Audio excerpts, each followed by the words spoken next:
Սրբազան հայրեր, նախ ուրախ եմ ձեզ տեսնելու համար եւ ուզում եմ շնորհակալություն հայտնել ձեզ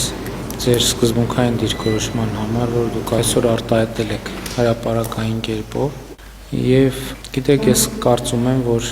այն թեման, որը արծարծել եք դուք ձեր հայտարարության մեջ, հանձնավորվածի միջոցով մենք շատ կարևոր մի ընդհանրական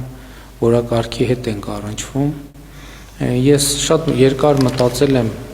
եւ եկել եմ հետեւյալ մի հետեւության ինքս ինձ համար, որ նաեւ կիսել եմ հանրության հետ եւ հարկ եմ համարում կիսել նաեւ ձեզ հետ, որ մենք շատ խոսում ենք արժեքահենք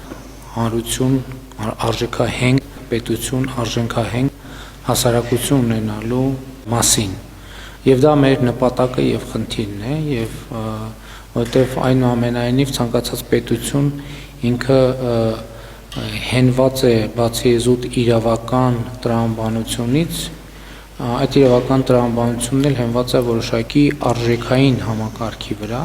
եւ չի կարող պետություն լինել առանց արժեքային համակարգի։ Մեր արժեքները առաջին հերթին առնչվում են մեր հոգեվոր արժեքներին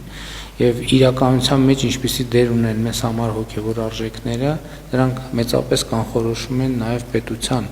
ընդհանրապես արժեքահենք լինելը եւ հասարակության արժեքահենք լինելը եւ ես կարծում եմ, որ սա մի խնդիր է,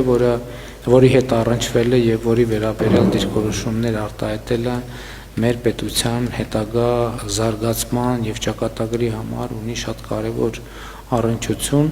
եւ ես կարդացել եմ ձեր հայտարարությունը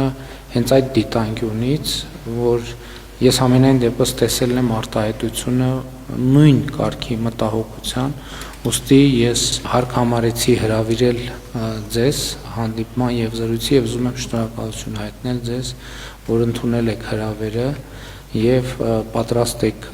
նման խոսակցության եւ քննարկման